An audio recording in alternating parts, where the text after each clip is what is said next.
नमस्कार साथियों। तो आज हम बात कर रहे हैं ऑक्सिलरी वर्ब्स के कुछ मुख्य बिंदु। इसका नियम है rule number 1, model auxiliary verb का प्रयोग मेन वर्ब के रूप में नहीं होता है, इसका प्रयोग हेल्पिंग वर्ब के रूप में होता है। तो जैसे कि हमने देखा था मॉडल ऑक्सिलरी वर्ब्स हैं, जैसे can, could, may, might, use to, dare, ये सारे हैं वो मॉडल ऑक्सिलरी वर्ब्स हैं। इनका प्रयोग हम हेल्पिंग वर्ब के रूप में करते हैं, मेन वर्ब के रूप में इसमें हम उपयोग नहीं करेंगे। ये रूल नंबर 1 है। जैसे कि हम एग्जाम्पल से देखते हैं, I can lift this box. तो इसमें कैन है, ये एक मॉडल ऑक्सिलरी वर्ब है, इसको हम हेल्पिंग वर्ब के रूप में यहाँ पर प्रयोग में ले रहे हैं, जबकि लिफ्ट है ये मेन वर्ब है। इसी तरह देखिए, ही शुड वर्क हार्ड, इसमें भी जो शुड है वो एक मॉडल ऑक्सिलरी वर्ब है, इसको हम हेल्पिंग वर्ब, सहायक क्रिया के रूप में प्रयोग कर रहे हैं। और वर्क है ये एक मेन वर्ब है, मुख्य क्रिया है। तो इसी तरह अपवाद को छोड़कर यूज टू एक एडजेक्टिव के रूप में हम काम लेते हैं। तो हम कहीं पे भी मॉडल ऑक्सिलरी वर्ब है उसको हेल्पिंग वर्ब के रूप में काम लेंगे।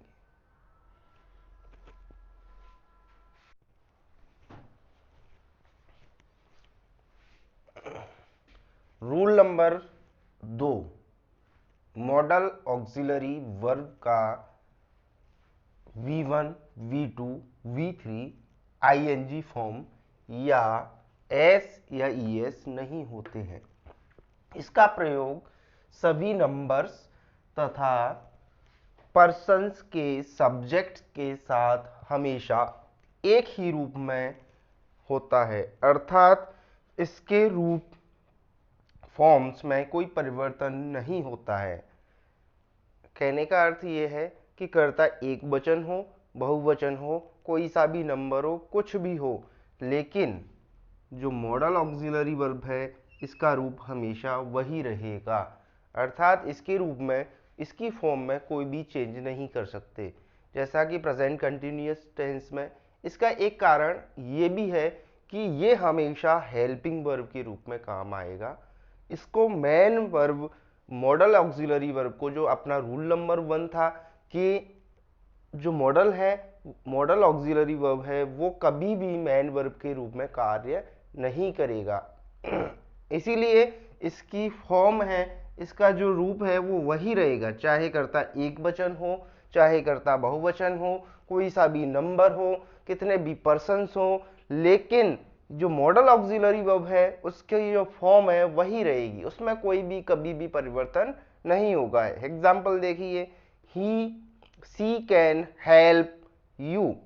तो ये मेन वर्ब है, इसकी फॉर्म फर्स्ट है, लेकिन मॉडल ऑक्सिलरी वर्ब में कभी कोई परिवर्तन नहीं होगा, चाहे यहाँ पर ही हो, सी हो, आई हो, वी हो, कितने भी पर्सन हो कर्ता में, लेकिन इसमें कभी भी कोई परिवर्तन नहीं होगा। जैसे यू, कर्ता बहुवचन आ गया, लेकिन फिर भी यहाँ पर शुड है, शुड की जगह हम कोई भी परिवर्तन नहीं करेंगे, क्योंकि इसकी फॉर्म में कभी भी कोई परिवर्तन नहीं होता, क्योंकि ये मॉडल ऑक्सिलरी वर्ब से हेल्पिंग वर्ब है, उसमें कभी कोई परिवर्तन नहीं होगा। ये अपना रूल नंबर 2।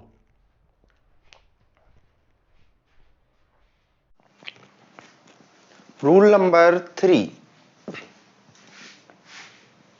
ऑट तथा यूज्ड के बाद इन्फिनेटिव टू प्लस वर्ब की फर्स्ट फॉर्म का प्रयोग होता है।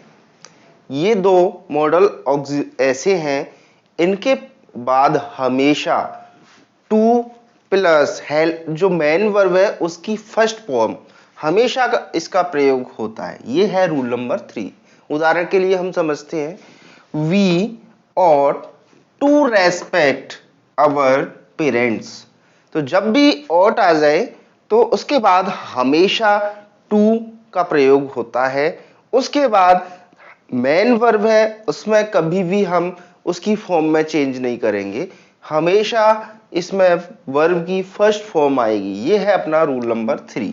इसी की तरह देखिए अगला example, he used to come late.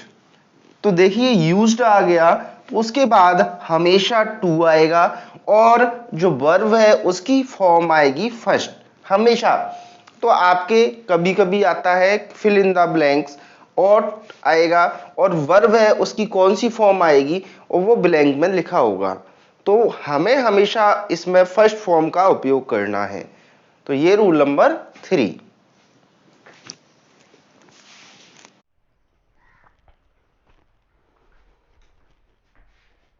Use of model auxiliary verbs. Model auxiliary verb का उपयोग हम कहाँ कहाँ पर करते हैं, कैसे करते हैं, किस प्रकार करते हैं और कब करते हैं, उनके कुछ नियम को पढ़ेंगे। तो सबसे पहले हम ले रहे हैं कैन और कुड। कैन और कुड इनका उपयोग हम कहाँ करते हैं, तो देखिए रूल नंबर 1, कैन का प्रयोग पावर शक्ति, एबिलिटी योग्यता तथा कैपेसिटी सामर्थ्य को अभिव्यक्त करने के लिए किया जाता है। कैन का प्रयोग हम करेंगे पावर प्रदर्शित करनी हो, किसी की योग्यता प्रदर्शित करनी हो या सामर्थ्य कैपेसिटी का जब अभिव्यक्ति होती है तो हम कैन का प्रयोग करते हैं। जबकि कुड का प्रयोग पास्ट की एबिलिटी, पास्ट की पावर, पास्ट की कैपेसिटी को अभिव्यक्त करना हो, अर्थात भूतकाल की योग्यता, शक्ति और सामर्थ्य को व्यक्त करने के लिए किया जाता है। एग्जाम्पल के तौर पर हम देखेंगे he can lift the box. तो यहां पर कैन उसमें सामर्थ्य है, वह बॉक्स को खींच सकता है। तो सामर्थ्य के लिए हम प्रयोग कर रहे हैं कैन का। लेकिन I could not come yesterday, ये पास्ट में जब चला जाता है, पास्ट की एबिलिटी, पास्ट की शक्ति को दर्शाने के लिए हम कुड का प्रयोग करते हैं। यस्टरडे अब ये चला गया पास्ट में, तो हम यहाँ कैन और कुड में से कुड का चूज करेंगे। जैसे कि यहां पर आ गया आपका फिल इन द ब्लैंक्स। यहां पर आपकी दो ऑप्शन दे रखे हैं कैन और कुड। तो इसमें क्योंकि ये पास्ट में कहीं भी नहीं दिख रहा वाक्य, ही खाली जगह लिफ्ट द बॉक्स, तो इसमें हम पावर शक्ति एबिलिटी का जब बात होती है तो हम यहां पर कैन का प्रयोग करेंगे, कुड का प्रयोग नहीं करेंगे, क्योंकि ये पास्ट की बात नहीं है, ये प्रेजेंट की बात है और इसमें एबिलिटी मतलब पावर शक्ति का प्रयोग हो रहा है, जो खींचने की बात हो रही है, तो हम यहाँ कैन का प्रयोग करेंगे। इसी तरह देखिए इसमें आ गया और ऑप्शन वही है, कैन या कुड में से अपने को भरना है।